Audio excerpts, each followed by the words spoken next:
தேவனுடைய பரிசுத்த நாமத்திற்கு துதியும் கனமும் மகிமை உண்டாவதாக. தேவனுடைய சமூகத்தில் கூடி வந்திருக்கிற சகோதரர்கள் யாவருக்கும் நம்முடைய கர்த்தரும் இரட்சகரும் மீட்பெருமாகிய இயேசு கிறிஸ்துவின் இனிய நாமத்தினாலே வாழ்த்துதலும் ஸ்தோத்திரங்களை தெரிவித்துக் கொள்கிறேன். இந்த நாளிலே தேவனுடைய செய்தி என்ன என்று நாம் பார்க்கின்ற பொழுது, இயேசு கிறிஸ்துவும் தேவாலயமும் என்ற தலைப்பை குறித்து நாம் வேதத்திலிருந்து சில காரியங்களை நாம் தியானிப்போம். இயேசு கிறிஸ்துவுக்கும் தேவாலயத்திற்கும் உள்ள சம்பந்தம் என்ன? தேவாலயம் அப்படின்னு நம்ம சொல்லும்போது நம்முடைய நினைவுக்கு வருது இன்றைக்கு இருக்கக்கூடிய பெரிய பெரிய கட்டிடங்கள், மாட மாளிகைகள், ரொம்ப விலையேறப்பட்ட கட்டிடங்களால் கட்டப்பட்ட கட்டிடங்கள், பல 100 ஆண்டுகளுக்கு முன்பாக கட்டிடங்கள் இன்றைக்கும் உள்ளது. இயேசு கிறிஸ்துவ நாட்களிலும் ஒரு தேவாலயம் ஒன்று இருந்தது. அது இன்றைக்கு நாம் பார்க்கும்படியான தேவாலயம் அல்ல. நம்ம ஒரு விஷயத்தை புரிஞ்சுக்கணும். பிதாக்களின் காலத்தை பொறுத்த வரைக்கும் தேவாலயம் என்பது குறிப்பாக ஒன்று கிடையாது. மோசையின் காலத்தில் நான் பார்க்கும்பொழுது அந்த சீனா மலையில் வந்தபோது ஆசாரிப்பு கூடாரம் என்ற ஒன்றை தேவன் உண்டாக்க சொல்கிறாரு. அது ஒரு டென்ட். அது அந்த கூடாரத்தில் ஆசாரியத்துவ முறைமையின்படியாக அவர்கள் தேவனை ஆராதிக்கும்படியாக அவர்கள் செல்வார்கள். அங்கே மகா பரிசுத்த ஸ்தலம் இருக்கும். பலி செலுத்துவார்கள். குத்து விளக்கு, தூபபீடம், இது எல்லாமே அங்கே இருக்கும். ஆரோனின் குடும்பத்தை சார்ந்தவர்கள் மட்டும்தான் அங்கே ஆசிரியர்கள் இருக்க முடியும். அவர்கள் மட்டும்தான் உள்ளே போய் அவங்க ஆராதனை செய்ய முடியும். பிறகு தாவீதுடைய காலத்தில் ஒரு 450 ஆண்டுகள் கழித்து மோசேக்கு தேவன் சட்டம் கொடுத்த ஒரு ஏறக்குறைய ஒரு 450-500 ஆண்டுகள் கழித்து தாவீது தான் என்ன பண்ணுறாரு, முதல் முறையாக நான் மட்டும் ஒரு நல்ல வீட்டில் இருக்கிறேனே, தேவனை தேடக்கூடிய அந்த இடம் மட்டும் கூடாரத்தில் இருக்கிறது, அவர் எப்படி கவலைப்பட்டு ஒரு தேவாலய கட்டவென்று அவர் விருப்பப்படுறாரு. பாருங்கள், நம்ம வாசிக்கலாம். 2 சாமுவேல் 7ஆம் அதிகாரம் 1-2 வசனங்களை நாம் வாசிக்கும் போது 2 சாமுவேல் 7ஆம் அதிகாரம் 1-2 வசனத்தில், கர்த்தர் ராஜாவை சுற்றிலும் இருந்த அவனுடைய எல்லா சத்துருவுக்கும் அவனை நீங்களாக்கி இலைப்பார பண்ணின போது அவர் தன் வீட்டில் வாசமாயிருக்கையில் ராஜா தீர்க்கதரிசியாக நாத்தானை நோக்கி, பாரும், கேதுரு மரங்களால் செய்யப்பட்ட வீட்டிலே நான் வாசம் பண்ணும்போது தேவனை பெட்டி திரைவிகள் நடுவில் வாசமாக இருக்கிறதே என்றான். தாவீது தான் அதை குறித்து சொல்கிறாரு. நான் மட்டும் கேது மரங்களால் செய்யப்பட்ட ஒரு நல்ல வீட்டில் இருக்கும்போது தேவனுடைய பெட்டி மட்டும் இன்னும் திரைக்கு மறைவில் இருக்கிறது, அதை ஏதாவது ஒன்று செய்யணுமே, ஒரு கட்டடம் ஒன்று கட்டணுமே. அப்படி தாவீது தான் விருப்பப்படுறாரு.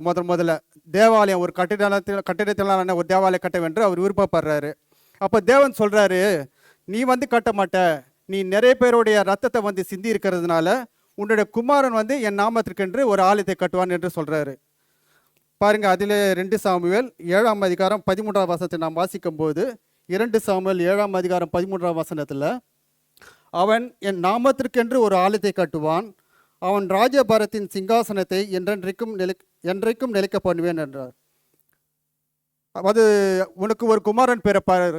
12ஆம் வசனத்தில் சொல்கிறாரு, அந்த குமாரன் என் நாமத்திற்கென்று ஒரு ஆலயத்தை கட்டுவான், நீ கட்ட மாட்ட, உன்னுடைய மகன் கட்டுவான்னு சொல்கிறாரு. தேவன் தம்முடைய தீர்க்கதரிசியின் மூலமாக சொல்லப்பட்ட வார்த்தையின்படியாக சாலமன், தாவீதின் குமாரனாகிய சாலமன் என்ன பண்ணுறான்னா, எருசலேமில் ஒரு மிக பிரம்மாண்டமான ஒரு ஆலயத்தை தேவாலயத்தை கட்டி முடிக்கிறாரு. பாருங்கள், நம்ம வாசிக்கலாம்.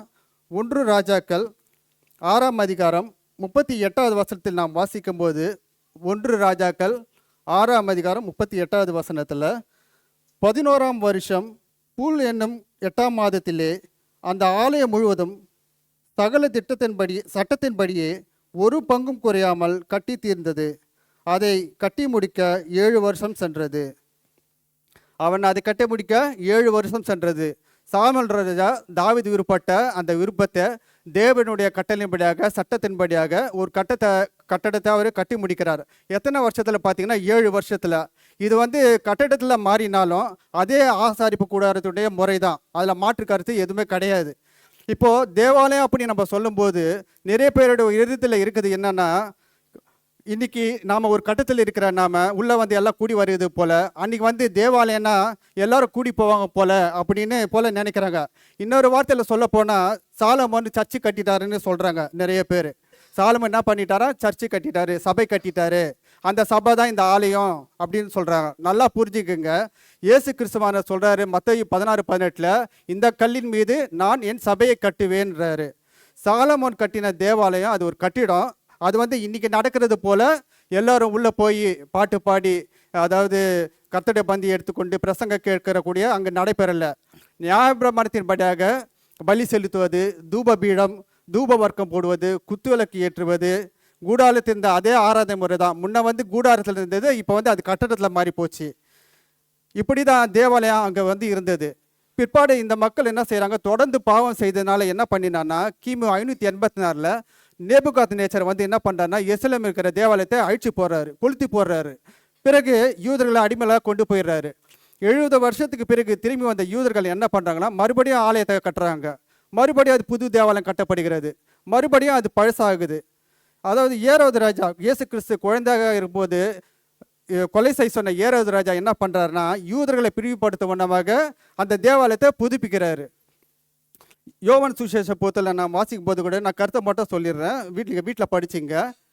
அவங்க கேட்பாங்க, இயேசு கிறிஸ்துவானவர் சொல்லுவார், இந்த தேவாலயத்தை இடித்து போடுங்க, இதை 3 நாளைக்குள்ளே நான் கட்டுவேன்னு சொல்லும்போது அவங்க கேட்பாங்க, இதை கட்டுறதுக்கு 46 வருஷம் ஆச்சு, இவர் எப்படி 3 நாளைக்குள்ளே கட்டுவார்னு சொல்லும்போது 46 வருஷம் தேவாலயம் கட்டுறதுக்கு சாலமன் எடுத்துக்கொண்ட வருடம் அல்ல, அது ஏரோது எடுத்துக்கொண்ட வருடம். அது சாலமன் வந்து 7 வருஷத்தில் கட்டி முடிச்சிடுறாரு. அதை புதுப்பிக்கிறதுக்கு 46 வருஷம் ஆகுது. இப்படிப்பட்ட வரலாறை கொண்டது தான் தேவாலயம். முதல்ல தேவாலயமும் இயேசு கிறிஸ்துவும் என்றதுனா என்ன நம்ம தெரிஞ்சுக்கணும், அந்த வரலாறு நம்ம தெரிஞ்சுக்கணும். முதல்ல அதே மாதிரி பழைய ஏற்பாடு காலத்தின் பிறகு எருசலேமில் வந்து ஒரே ஒரு தேவாலயம் தான் இருந்தது. யூதர்கள் எங்கிருந்தாலும் குறிப்பாக என்ன செய்வாங்களா, வருஷத்துக்கு 3 பண்டிகைகளுக்கு என்ன செய்வாங்களா, அந்த எருசலேம் இருக்கிற தேவாலயத்துக்கு வந்துடுவாங்க. இப்போ நம்ம பாடத்துக்கு போகலாம். இயேசு கிறிஸ்துவும் தேவாலயம். இயேசு கிறிஸ்துவான முதல்ல எப்போ தேவாலயத்துக்கு போனார்? அவர் குழந்தையாக இருந்தபோது அவர் நியாயப்பிரமாணத்தின் சட்டம்படியாக அவருக்கு சில காரியங்கள் நிறைவேற்றும்படியாக அவங்க அம்மா அப்பா என்ன செய்கிறாங்க, அந்த தேவாலயத்துக்கு கூட்டிகிட்டு போகிறாங்க. இது வந்து நம்ம லூக்கா சுவிசேஷ புத்தகத்தில் நம்ம படிக்கிறோம். அவர் முதல்ல எப்போ அவர் போனார் நினைவு தெரிந்து அப்படின்னா, அவர் 12 வயதில் அவர் போகிறாரு.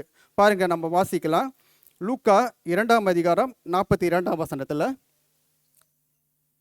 லூக்கா 2:42, அவருக்கு 12 வயதான போது அவர்கள் அந்த பண்டிகையின் முறைமையின்படி எருசலேமுக்கு போய், எங்கே போகிறாங்க, எருசலேமுக்கு போகிறாங்க. எருசலேம்னா எங்கேயோ டூருக்கு போகிற மாதிரி நினச்சிடாதீங்க. எருசலேமில் இருக்கிற உள்ள தேவாலயத்துக்கு போகிறாங்க. இயேசு கிறிஸ்துக்கும் தேவாலயத்துக்குள்ள முதல் பாடத்தில் இதுதான் முதல் பாடம். 12 வயதான இயேசு கிறிஸ்துவானவர் தேவாலயத்திற்கு சென்றார். தேவாலயத்துக்கு போனது மாத்திரம் இவங்க எல்லாம் என்ன செய்கிறாங்க, அந்த பண்டிகைக்காக போயிட்டு திரும்பி வந்துடுறாங்க.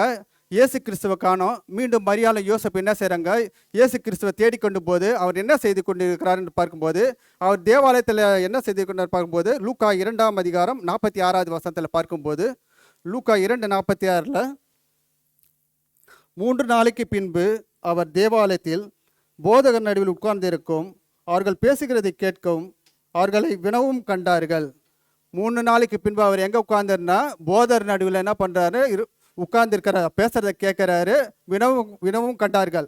பிரியமானவர்களே, இன்றைக்கு கூட நாம் சபையாக கூடி வரும்போது தேவனுடைய வார்த்தைகளை நான் கேட்கும்போது, சிறு பிள்ளைகள் தொடங்கி பெரியவர்கள் வரைக்கும் நாம் கூடி வந்திருக்கூடிய நோக்கத்தை நாம் சரியாக புரிந்து கொண்டிருக்கிறோமா? இயேசு கிறிஸ்துவானார் 12 வயதில் தேவாலயத்துக்கு போகிறாரு. அவர் போத நாடுகள் இருக்கவும் தேவத்துக்குள்ளே வந்து போக முடியாது.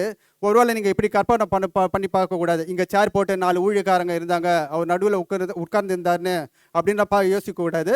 வெளிப்புறத்தில் பார்த்தீங்கன்னா அங்கே வந்து நிறைய மண்டபங்கள் இருக்கும், நிறைய கட்டடங்கள், நிறைய இடங்கள் இருக்கும். அங்கே ஒரு இடத்துல போதர் நடுவில் அவர் என்ன பண்ணுறாருன்னா, இயேசு கிறிஸ்துவானார் போதிக்கக்கூடிய வார்த்தைகளை அவர் கேட்டு வினவும் செய்தார். இன்றைக்கு நாம் சபையாக கூடி வரும்போது, தேவனை நாம் தேடும்போது, சிறு பிள்ளைகள் தொடங்கி பெரிய வரைக்கும் தேவாலய வார்த்தைகளை எந்த அளவிற்கு நாம் கேட்டு எந்த அளவிற்கு நாம் வளருகிறோம்? தேவாலயத்தில் வந்து போதர் நடுவில் இயேசு கிறிஸ்துவார் உட்கார்ந்துருந்தான்னா, இன்றைக்கி ஒருவேளை கூடும் இடத்துல இன்றைக்கி இது வந்து கட்டிடம் என்கிறது ஆலயம் கிடையாது. இன்றைக்கு வசனம் என்ன சொல்லுது என்று பார்க்கும்போது, யார் அந்த ஆலயம் என்று நான் பார்க்கின்ற போது, 1 கொரிந்தியர் 3ஆம் அதிகாரம் 16ஆவது வசனத்தில் நாம் வாசிக்கும்போது, 1 கொரிந்தியர் 3ஆம் அதிகாரம் 16ஆம் வசனத்தில், நீங்கள் தேவனுடைய ஆலயமாக இருக்கிறீர்கள் என்றும் தேவனுடைய ஆவி வாசமாக இருக்கிற என்றும் அறியாதிருக்கிறீர்களா? நீங்கள் தேவனுடைய ஆலயமாக இருக்கிறீர்கள். அப்போது யார் தான் தேவனுடைய ஆலயம்? இன்னைக்கு நாம தான். நம்ம எங்கே கூடுகிறோமோ அதுதான் ஆலயம். சபையாக கூடி வரும்போது என்ன செய்து கொண்டிருக்கிறோம்? எங்கே அமர்ந்து கொண்டு இருக்கிறோம்? இந்த அமர்ந்து கொண்டு இருக்கிறது பார்க்கும்போது அந்த காலத்தில் நிறைய சபைகளை வந்து பிரச்சனை வருது. கடைசியாக தான் நான் உட்காருவேன்னு சொல்லிட்டு சில பேர் இருப்பாங்க. சில பேர் ஃபஸ்ட்டு வந்தால் கூட என்ன பண்ணுவாங்க, நான் கடைசியாக தான் உட்காருவேன்னு சொல்லிட்டு சொல்லுவாங்க. ஏன் பிரதர்னு அப்படி கேட்டால், அப்போ தான் முன்னாடி என்ன பண்ணுறாங்கன்னு எனக்கு தெரியும், அப்புறம் யார் என்ன பண்ணுறாங்க தெரியும் அப்படின்னு சொல்கிறாங்க. அப்போ முன்னாடி உட்காந்தானா என்ன பண்ணணும்? பிரசங்கத்தை கவனிக்கணும். பிரசங்கம் பண்ணுறவரை நம்மளை கவனிப்பார். ஸ்கூலில் பார்க்கும்போது சில பேர் முன்னாடியில் உட்காரணுன்றதுக்காக ஏல வைக்கிற ஆல்ஃபாபெட்டில் வைக்கிற பேரை வைக்கிறது கிடையாது. ஏன்னு கேட்கும்போது அப்போ தான் எந்த டெஸ்ட்டு எடுத்தாலும் முதல்ல நான் தான் எழுத வேண்டியதாக இருக்குது அப்படின்னு சொல்கிறா போல். அப்படி கடைசியில் உட்கார வச்சுட்டா யார் கவனிக்கிறாங்க கவனிக்கலாம் தெரியல, யார் பிரசங்கத்தை கேட்குறாங்க தெரியல, யார் தூங்குறாங்கன்னு தெரியல. இப்படி வந்து நிறைய பேரையோட எண்ணங்கள் வந்து எப்படி ஒரு வித்தியாசமான யோசனையாக இருக்கும். நமக்கு தான் பேசிக்கிறதுக்கு வந்து ஆளுக்கு 2-3 ஃபோனுங்க இருக்குது. நம்ம வந்து என்ன செய்யலாம்? ஃபோன் பண்ணி பேசிக்கலாம், வீட்டுக்கு போய் பேசிக்கலாம். தேவனை தொழுது கொள்ள வந்த பிறகு முழு கவனம் நமக்கு எதில் தான் இருக்கணும்? வேறு ஒரு எண்ணமோ வேறு ஒரு யோசனையாக இருக்கக்கூடாது. எல்லா வேலைகளையும் வியாபாரங்களையும் நம்ம என்ன செஞ்சோன்னா சபை கூடி வரும்போது அது வெளியே வச்சுட்டு வந்து மொத்த கவனம் நமக்கு எதில் தான் இருக்கணும்னு பார்த்தீங்கன்னா இந்த சபையில் தான் இருக்கணும். 12 வயசில் ஆண்டவராக இயேசு கிறிஸ்து என்ன பண்ணுறாருன்னா அந்த பூமிக்கிற வகையிலான தேவாலயத்தை போய் அவர் முழு கவனத்தோடு என்ன பண்ணுறாரு? அவங்க பேசுறதை கேட்டு அவர்களை வினவினார், கவனித்தார். இன்றைக்கு நாமும் கூட இருக்கக்கூடியதான ஒரு இந்த ஆராதனையிலையோ பைபிள் ஸ்டடியிலையோ சபையாக நாம் கூடும்போது சரியான விதத்தில் நாம் வந்து ஒழுங்குள்ளவர்கள் நாம் நடந்து கொள்கிறோமா? அப்போ வந்து 12 வயது என்பது குழந்தை பருவத்தில் இருக்கிற ஒரு வயது.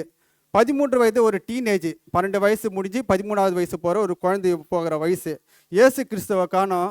பெற்றோருக்கு வந்து நம்பிக்கை எங்கே வந்து தேடி வராங்க? தேவாலயத்துக்கு போகிறாங்க. ஆனால் இன்றைக்கு இருக்கிற வாலிபர்களை பார்த்தீங்கன்னா எங்கே நம்ம போய் தேடிடலான்னா கண்டிப்பாக சபை கூடுற இடத்துல நம்ம கண்டிப்பாக தேடி பார்க்க முடியாது. ஒரு முறை பிரசங்க தேடக்கூடியவர்களா அப்படின்னு சொல்லி போய் சேர முடியாது. சில பேர் நம்பிக்கையோடு எங்கே வந்து தேடி வந்து வர மாட்டாங்க, சர்ச்சுக்கு வந்து பார்க்க மாட்டாங்க. அந்த வாலிபால் எங்கே போய் பார்க்கலான்னு பார்த்தீங்கன்னா வீடியோ கேம்ஸ் விளையாடுற இடத்துல போய் பார்க்கலாம், ஃபுட்பால் விளையாடுற இடத்துல போய் பார்க்கலாம், அப்புறம் கிரிக்கெட் விளையாடுற இடத்துல பார்க்கலாம், ஃப்ரெண்ட்ஸு கூட இருக்கிற இடத்துல பார்க்கலாம். இப்படி அந்த சந்து புந்து முக்கு இருக்கிற இடத்துல போய் பார்க்கலாம். ஆனால் எங்கே மட்டும் இந்த வாலிகளை நம்ம தேடி கண்டுபிடிக்க முடியாது. ஆனால் 12 வயசில் இயேசு கிறிஸ்துவானர் தேவாலயத்தில் போனாங்க, அவரை கண்டுபிடிச்சாங்க. இன்றைக்கி இந்த வாலிபர்களை காணோம். எவ்வளோ ஒரு ஆபத்தான நிலைக்கு வந்து இப்போ வாலிபர்கள் போயிருக்கிறாங்கன்னு பாருங்களேன். இன்றைக்கி வந்து உண்மையாகவே நிறைய பிள்ளைகளை வந்து ரொம்ப ஈஸியாக கண்டுபிடிக்கிறாங்கன்னா ஃபேஸ்புக்லேயும் வாட்ஸ்அப்பில் தான் கண்டுபிடிக்கிறாங்க. எங்கே இருக்குதுன்றதை பக்கத்து வீட்டு ரூம்லையோ பக்கத்து வீட்டில் இருந்துட்டு சாப்பிட்டியா போனியான்னு சொல்லிட்டு தான் அப்படி தான் மெசேஜ் அனுப்பிச்சு கேட்குறாங்க. பிள்ளைகளுக்கு நாம் கற்றுக் கொடுக்க வேண்டும். ஒருவேளை உண்மையில் பூமிக்குரிய வகையில் பிள்ளைகளை வந்து எங்கே போனி தேடி கண்டுபிடிச்சிடலாம். ஆனால் மாமா வீட்லேயோ அத்தை வீட்டில் போய் தேடி கூட கண்டுபிடிச்சிடலாம், அந்த தெருமுனையில் போய் கண்டுபிடிச்சிடலாம். ஆனால் வாழ்க்கையில் நீங்கள் வந்து பிள்ளைகளை இழப்பீர்கள். ஆனால் அது ரொம்ப கண்டுபிடிக்கிறது ரொம்ப ரொம்ப கஷ்டம். அந்த பிள்ளைகள் கிறிஸ்துவ சத்தியம் போயிடுச்சுன்னா நம்ம கண்டுபிடிச்சோம். ஏன்னா சத்தியம் வந்து அவங்களுக்கு வந்து சொல்லிக் கொடுக்கும். நீங்கள் கவலைப்பட வேண்டியது இல்லை. உலகத்தில் விட்டுட்டீங்கன்னா நீங்கள் ரொம்ப கண்டுபிடிக்கிறது ரொம்ப ரொம்ப கஷ்டம். இயேசு கிறிஸ்துவானார் 12 வயதில் அவர் தேவாலயத்துக்கு போனார். அந்த தேவாலயத்துக்கும் இயேசு கிறிஸ்துவான ஒரு பாடம். 2வது பாடத்தை நம்ம பார்க்கும்போது இயேசு கிறிஸ்து நாட்களில் இருந்த அந்த தேவாலயம் வந்து ஒரு பிரம்மாண்டமாக இருந்தது. சீஷர்கள் வந்து ஏறக்குறைய அவர் காட்டி கொடுக்கப்பட்ட அந்த முன்னாடி வந்து காலகட்டத்தில் வந்து இந்த சம்பவம் நடக்குது.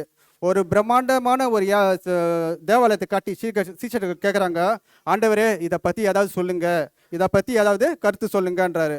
யாராவது நம்மளை இன்றைக்கி கூட்டிகிட்டு போயிட்டு இன்றைக்கு இருக்கக்கூடிய பிரம்மாண்ட கட்டைகளை பார்த்து இன்றைக்கி வந்து ரொம்ப பேர் பிரம்மாண்டமான கோபுரங்கள்லாம் கட்டிட்டு இருக்கிறாங்க. 100 வருஷம் பழசு, 150 வருஷம் பழசுன்னு சொல்லிட்டு பார்க்கலாம். அது மேலே கோபுர பக்கத்துக்கு என்ன செய்கிறாங்க, அவங்க கோடிக்கணக்கில் வந்து செலவு பண்ணுறாங்க. இப்படி வந்து இதில் வந்து அவங்க வந்து எங்கள் கோபுரம் பெருசா அவங்க கோபுரம் பெருசா அப்படின்னு சொல்லிட்டு ஒரு போட்டியே நடக்குது. இது மாதிரி ஒரு கட்டடத்தை கட்டும்படியாக முயற்சி பண்ணுறாங்க. முதல்ல நிறைய பேரோட யோசனை என்ன பார்க்கணும்னா அந்த கட்டடத்து மேலே இருக்குது. பாருங்கள், மத்தேயு எழுதின சுவிசேஷம் 24ஆம் அதிகாரம் 1ஆம் வசனத்தில் நாம் வாசிக்கும் போது மத்தேயு 24:1ஆம் வசனத்தில் இயேசு தேவாலயத்தை விட்டு புறப்பட்டு போகையில் அவருடைய சீஷர்கள் தேவாலயத்தின் கட்டடங்களை அவர் காண்பிக்க அவரிடத்தில் வந்தார்கள். இயேசு தேவாலயத்தை விட்டு புறப்பட்டு போகையில் இயேசுக்கு சொன்ன பல முறை தேவாலயம் போயிருக்கிறாரு. அவருடைய சீஷர்கள் தேவாலயத்தை வந்து அவர் காண்பிக்க வந்து அவரிடத்தில் வந்தார்கள். ஆண்டவரே இந்த கட்டடத்தை பார்த்தே சொல்லுங்கள், ஆண்டவரே இந்த கட்டடத்தை பார்த்தே சொல்லுங்கள், இன்னும் அநேக பேர் வந்து பார்த்தீங்கன்னா இந்த கட்டடத்தை பார்க்குறாங்க. ஒரு நிமிஷம் தேவாலயத்தை கட்டடத்தை பார்த்து என்ன செய்கிறாங்கன்னா, நின்று என்ன பண்ணுவாங்க, சிலுவை போட்டுப்பாங்க. உலகத்தின் மக்கள், அதாவது அவங்க கடவுளாக வழங்குற மக்கள் என்ன செய்வாங்க, சிலையோ இல்லை கோயிலையோ போயிட்டு என்ன பண்ணுறாங்க, நின்று வணங்குறாங்க. பைபிள் படிக்கக்கூடியதான நாம, கிறிஸ்துவர்கள் என்று சொல்லக்கூடியதான நாம, தேவனுடைய வார்த்தைக்கு அதிகமாக முக்கியத்துவம் கொடுக்க வேண்டிய நாம, ஒரு கட்டிடத்தின் முன்னில் போய் நாம் நின்று அந்த கட்டிடத்தை நம்ம வணங்கலாமா? அந்த கட்டிடத்தை வணங்குவதற்கான நோக்கம் என்ன? அந்த கட்டிடத்திற்குள்ள தேவன் வாசமாக இருக்கிறாரா? நீங்கள் போன உடனே நீங்கள் பார்க்கலாம், வழியில் போகும்போது கூட சில பேர் என்ன செய்வாங்க, மனசு உருக வந்து என்ன செய்வாங்க, ஒரு ஜபத்தை போட்டு சிலுவை போட்டுட்டு அவருடைய போவாங்க. அவருடைய ஒட்டுமொத்த நோக்கம் என்னன்னு பார்க்கும்போது, அந்த கட்டிடத்துக்குள்ள யார் வாசமாக இருக்கிறாங்க? தேவன் வாசமாக இருக்கிறார். இது உண்மையா? இது உண்மையா? இது 2 வசனத்தை சொல்கிறேன், எப்போதும் மறந்துடாதீங்க. எந்த கட்டிடமாக இருந்தாலும் கட்டிடத்துக்குள் தேவன் வாசமாய் இருப்பதில்லை, கண்டிப்பாக இல்லை. முதல் உதாரணம், அவ்வளோ பெரிய தேவாலயத்தை கட்டின சாலமோனே சொல்கிறார் இந்த வார்த்தையை.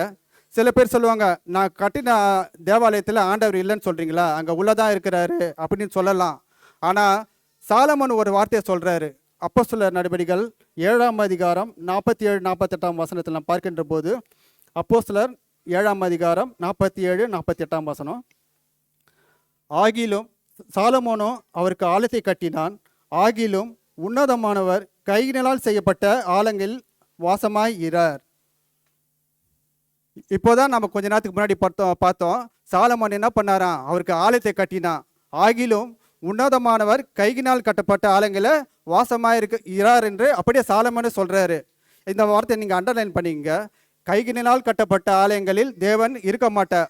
ஒருவேளை நம்ம வந்து கட்டடத்தை பார்த்து ஜெபிக்கிறேன்னா, ஒருவேளை கட்டடத்தை பார்த்து நான் இன்னைக்கு வணங்குறேன்னா, கட்டடத்தை பார்த்து நான் சிலுவை போட்டுக்கிறேன்னா, நல்லா புரிஞ்சுங்க, நம்ம வந்து என்னது வசனத்துக்கு விரோதமாக நம்ம நடக்கிறோம். இன்னொரு வசனத்தை நம்ம பார்க்கலாம். அப்போஸ்தலர் நடபடிகள் 17ஆம் அதிகாரம் 24ஆம் வசனத்தை நாம் வாசிக்கும் போது, அப்போஸ்தலர் நடபடிகள் 17ஆம் அதிகாரம் 24ஆம் வசனத்தில், உலகத்தையும் உலகத்தில் உண்டான யாவற்றையும் உண்டாக்கின தேவனானவர் அவர் வானத்துக்கும் பூமிக்கும் ஆண்டவராக இருக்கிறபடினாலே கைகளினால் கட்டப்பட்ட கோவில்களில் அவர் என்ன பண்ண மாட்டாராம், வாசம் பண்ண மாட்டார். இந்த ஒருவேளை இந்த வசனத்தை சொல்லும்போது நிறைய பேர் சொல்லுவாங்க, அவர் வந்து கோயிலை சொல்கிறார் பிரதர். அப்போஸ்தலர் 7ஆம் அதிகாரம் 48 என்ன சொல்கிறாரு, சாலமோன் கட்டின தேவாலய குறித்து சொல்கிறாரு.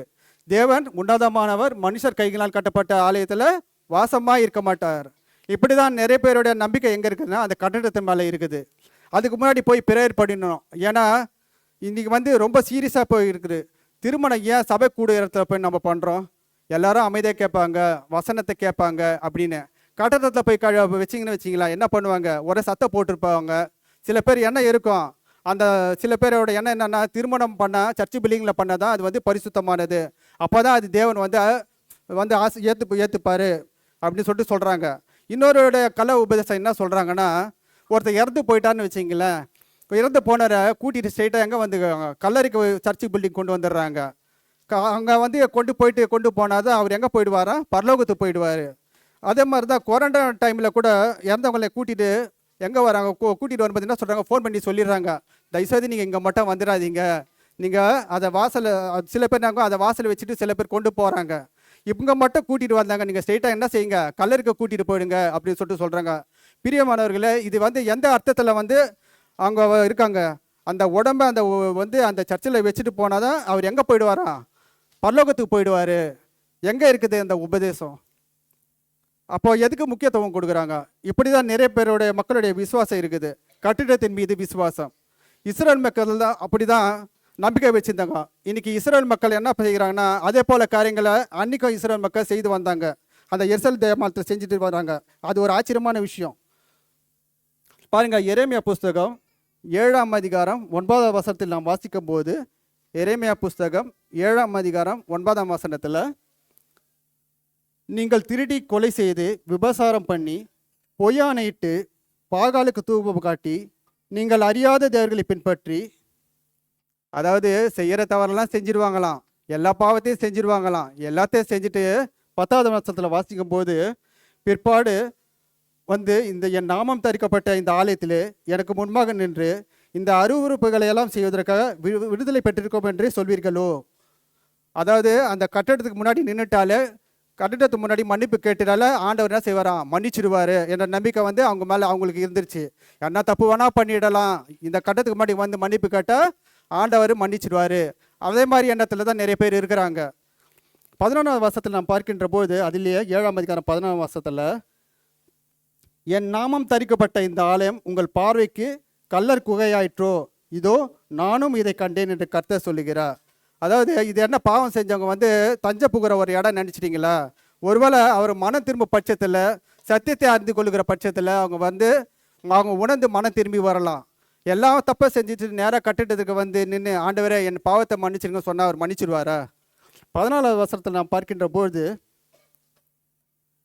அதே இல்லை எரேமியா 7ஆம் அதிகாரம் 14ஆவது வசனத்தில், என் நாமம் தரிக்கப்பட்டதும் நீங்கள் நம்பிக்கை கொண்டிருக்கிறதுமான இந்த ஆலயத்துக்கும் உங்களுக்கும் உங்கள் பிதாக்களுக்கும் நான் கொடுத்த ஸ்தலத்துக்கும் நான் சீலோவுக்கு செய்தது போல செய்வேன்னு சொல்கிறாரு.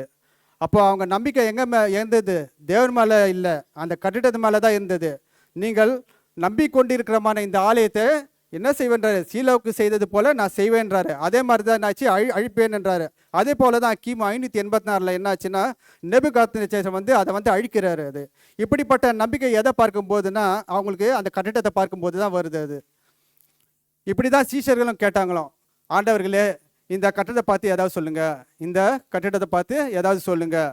இன்னும் லூக்காவில் நம்ம விரிவாக பார்க்கலாம். லூக்கா எழுதின சுவிசேஷ புஸ்தகம் 21ஆம் அதிகாரம் 5ஆம் வசனத்தில் நாம் வாசிக்கும் பொழுது, லூக்கா 21:5ஆம் வசனத்தில், பின்பு சிறந்த கற்களினாலும் காணிக்கைகளினாலும் தேவாலயம் அலங்கரிக்கப்பட்டதை குறித்து சிலர் சொன்னபோது, ஆண்டவரே இந்த தேவாலயம் ரொம்ப சூப்பராக அலங்காரம் பண்ணியிருக்காங்க, பிரம்மாண்ட அலங்காரம் பண்ணியிருக்காங்க, இந்த தேவாலயத்தில் கற்க ரொம்ப அழகாக இருக்குது, இப்படி சொன்னால் என்ன சொல்ல நீ நியாயமா?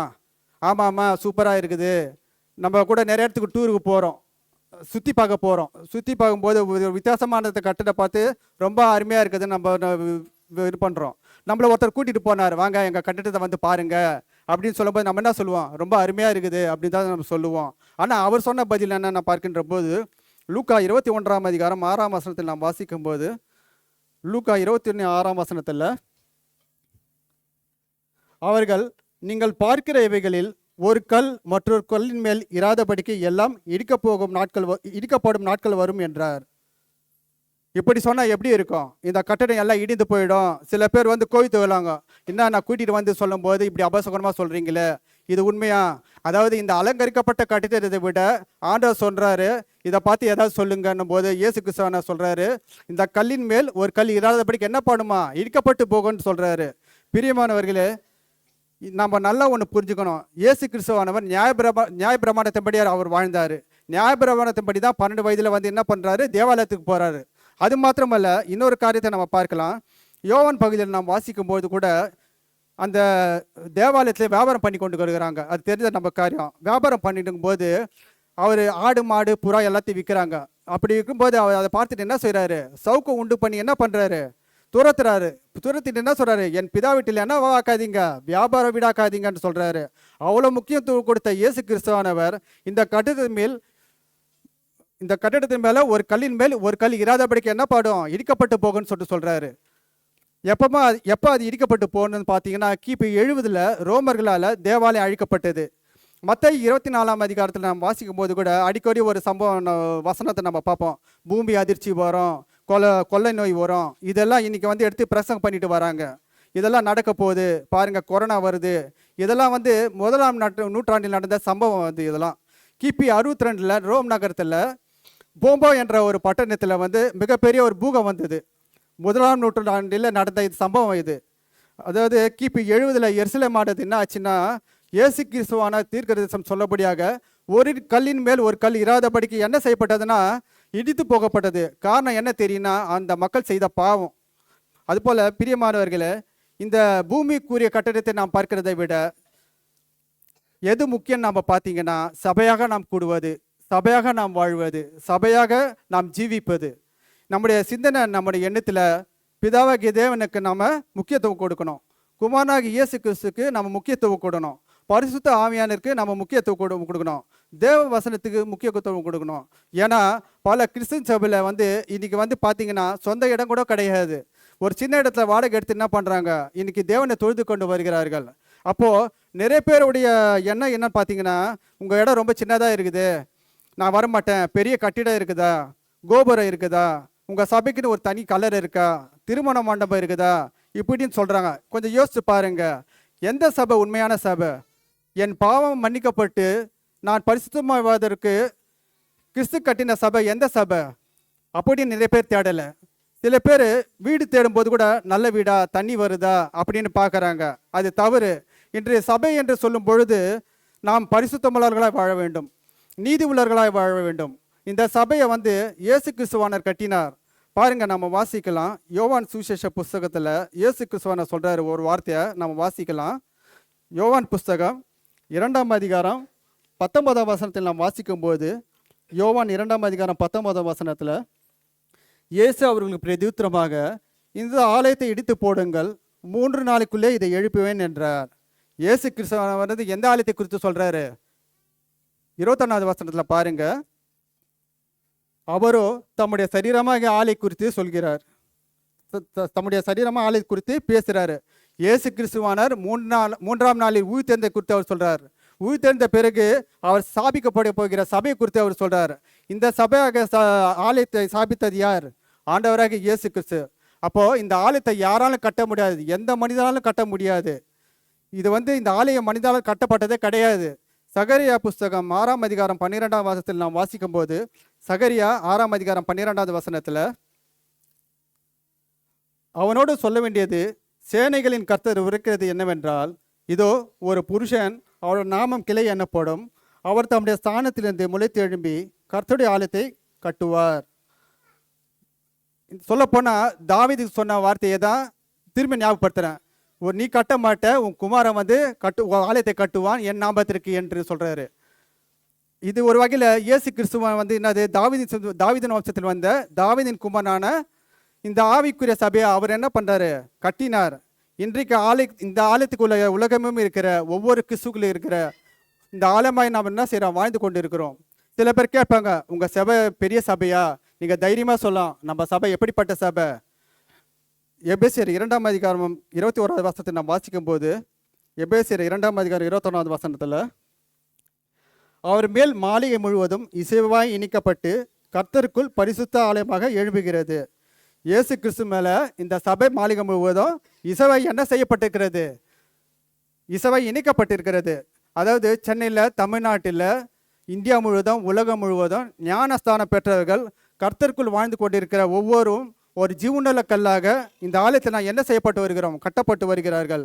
இந்த இயேசு கிறிஸ்துவர் இந்த சபைக்கு தலையாக இருக்கிறார். இந்த கட்டிடங்கள் ஆவிக்குரிய மாலையாக இசைவாக இணைக்கப்பட்டிருக்கிறது, கர்த்தருக்குள் பரிசுத்த ஆலயமாக எழும்புகிறது. அது ஆவிக்குரிய வகையில் நாமும் பெரிய ஆலயம் தான், பெரிய சபை தான். பிரியமானவர்களே, கட்டிடம் பார்த்தீங்கன்னா நியாய தீர்ப்பு நாளில் இருக்க போவது கிடையாது. ஆனால் நியாய தீர்ப்பு நாளில் பங்கு பெற்று பரிசுத்தமுள்ளவர்களை வாழ்ந்தவர்கள் பரலோகத்துக்கு போவார்கள். அதனால் இந்த பூமிக்குரிய ஆலயத்தை காட்டிலும், பூமிக்குரிய கட்டிடத்தை காட்டிலும் இந்த இயேசு கிறிஸ்துவானால் ஸ்தாபிக்கப்பட்ட ஆலயமாக சபை எப்பவுமே அதை குறித்து நம்ம என்ன செய்யணும், சிந்தனை நமக்கு இருக்க வேண்டும். அந்த சபையாக நாம் பரிசுத்தமாக வாழ வேண்டும், பரிசுத்தமாக வாழ வேண்டும் என்கிற ஒரு நம்பிக்கை நமக்கு இருக்கணும். இதை நம்ம என்ன செஞ்சோம், புரிந்து கொள்ளணும். கடைசியாக ஒரு வாசத்தை பார்த்து நம்ம முடிக்கலாம். சகரியா புஸ்தகம் மத்தேயு புஸ்தகம் 12ஆம் அதிகாரம் 6ஆம் வசனத்தில் நாம் வாசிக்கும் போது, மத்தேயு 12ஆம் அதிகாரம் 6ஆம் வசனத்தில், தேவாலயத்திலும் பெரியவர் இங்கே இருக்கிறார் என்று உங்களுக்கு சொல்லுகிறேன்றாரு. இயேசு கிறிஸ்துவான எதை காட்டிலும் பெரியவராக இருக்கிறாராம். அவர்கிட்ட போய் இந்த கட்டிடத்தை காட்டி இதை பற்றி என்ன சொல்றீங்கன்னு கேட்டால், இதை விட பெரியவர் யார்? சீசர்களே அந்த யோசனை கிடையாது. அலங்கரிக்கப்பட்ட அந்த கட்டிடத்தை விட, சாலமோனால் கட்டப்பட்ட அந்த கட்டிடத்தை விட இயேசு கிறிஸ்துவானவர் பெரியவராக இருக்கிறார். பெரியவனார்களே, பெரியவராக இயேசு கிறிஸ்துவானவர் சீஷர்களாய், மனவாட்டிகளாய், ஆடுகளாய் நாம் இருக்கிறோம். இன்றைக்கு நம்முடைய விசுவாசம் இயேசு கிறிஸ்து மீது நிற்க வேண்டுமே தவிர பூமிக்குரிய கட்டிடத்தின் மீது அல்ல. எப்போதும் நம்முடைய சிந்தை வசனத்தை சார்ந்து இருக்க வேண்டுமே தவிர பூமிக்கு பொருட்களை சார்ந்த அல்ல. இயேசு கிறிஸ்துவான பாருங்க, இந்த சபையை கிபி 33 இந்த ஆலயத்தை எருசலேமில் ஸ்தாபித்தார். ஆவிக்குரிய பிரகாரமாக இந்த ஆலயம் கட்டப்பட்டு வளர்ந்து கொண்டு வருகிறது. இந்த பூமியில் ஹெட் ஆஃபீஸ் கிடையாது, பரலோகம் தான் இதனுடைய தலைமை இடம். இந்த ஆலயத்தோட அஸ்திபாரம் யாருன்னு பூமியில் இல்லை கிடையாது. இயேசு கிறிஸ்துவே சபையுடைய ஸ்தாபகராக இருக்கிறார், அஸ்திபாரமாக இருக்கிறார், மூளைக்கல்லாக இருக்கிறார். அவர் மேலே நம்ம கட்டப்பட்டு நாம் வளர்ந்து கொண்டு இருக்கிறோம். அதனால் பிரியமானவர்களே, இந்த சித்தையோடு சபையாக நாம் பரிசுத்த வசனம் படியாக நாம் வாழ்வோம். பொறுமையோடு இந்த வசனங்களை கேட்ட உங்கள் யாவரும் தேவன் தாமே ஆசீர்வதித்து வழிநடத்துவாராக.